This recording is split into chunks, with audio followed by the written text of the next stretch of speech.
Assembly ఎన్నికలతో మొదలైంది. Parliament ఎన్నికలతో స్పీడ్ అందుకుంది. మెజారిటీ మున్సిపాలిటీలపై పట్టు బిగించింది. డీసీసీబీని కూడా కైవసం చేసుకుని వాట్ నెక్స్ట్ అన్నంత ఊపు మీద ఉంది అక్కడ కాంగ్రెస్ పార్టీ. వరుస విజయాలతో ఉమ్మడి నల్లగొండ జిల్లాపై పట్టు మరింత బిగిస్తోంది. పంతం నెగ్గించుకుంటూ దూకుడు మీదున్నారు కోమటిరెడ్డి బ్రదర్స్. చేతికి 15 మున్సిపాలిటీలు, కాంగ్రెస్ కే కీలక పదవులు.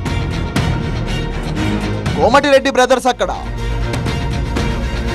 ఉమ్మడి నల్గొండ జిల్లాలో తగ్గేదే లేదంటోంది కాంగ్రెస్ పార్టీ. అసెంబ్లీ పార్లమెంట్ ఎన్నికల్లో జిల్లాలో కాంగ్రెస్ పార్టీకి ప్రజలు పట్టం కట్టారు. అసెంబ్లీ ఎన్నికల్లో 12 స్థానాలకు 11 సీట్లు గెలుచుకోగా లోక్సభ ఎన్నికల్లో ఉమ్మడి 2 పార్లమెంట్ స్థానాలు పార్టీ హస్తగతం చేసుకుంది. అదే ఊపులో స్థానిక సంస్థలు, సహకార సంస్థలను వ్యూహాత్మకంగా కైవసం చేసుకుంది అధికార పార్టీ. నల్లగొండ పార్లమెంట్ నియోజకవర్గంలోనైతే రాష్ట్రంలోనే అత్యధిక మెజారిటీని సాధించి బీఆర్ఎస్, బీజేపీకి డిపాజిట్లు కూడా దక్కకుండా చేసింది కాంగ్రెస్ పార్టీ. వరుస ఎన్నికల్లో గెలుస్తూ ఉమ్మడి నల్లగొండ జిల్లాపై పార్టీ మరింత పట్టును బిగించింది.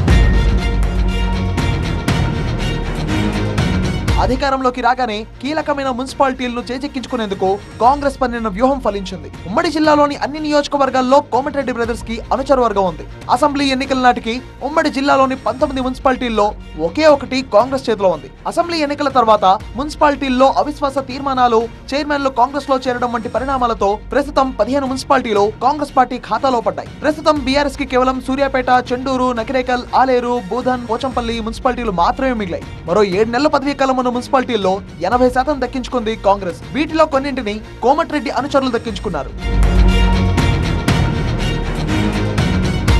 జిల్లాలోని 2 పార్లమెంట్ సీట్ల గెలుపుతో కోమటిరెడ్డి బ్రదర్స్ తమ హవా కొనసాగించారు.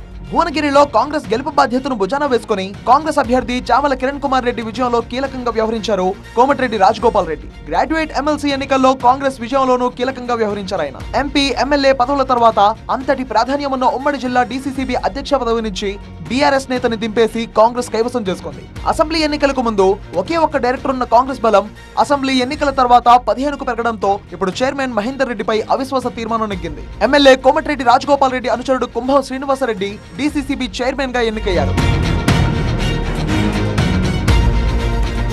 అసెంబ్లీ ఎన్నికలకు ముందు వరకు బీఆర్ఎస్ చేతిలో ఉన్న ఈ డీసీఎంఎస్ కు ఇటీవలే మంత్రి కోమటిరెడ్డి వెంకటరెడ్డి అనుచరుడు బోళ్ల వెంకటరెడ్డి చైర్మన్ గా ఎన్నికయ్యారు. డీసీసీబీ, డీసీఎంఎస్ చైర్మన్ పదవులను తమ అనుచరులకు కట్టబెట్టి కోమటిరెడ్డి బ్రదర్స్ పంతం నెగ్గించుకున్నారు. రాష్ట్రంలో అధికారంలోకి వచ్చిన 7 నెలల్లోనే ఉమ్మడి జిల్లాలో విపక్షాలకు ప్రజాప్రతినిధులే లేని పరిస్థితిని క్రియేట్ చేసి నల్గొండ గడ్డపై కాంగ్రెస్ పార్టీకి తిరుగులేదు అనే సంకేతాలు ఇస్తున్నారు కోమటిరెడ్డి బ్రదర్స్.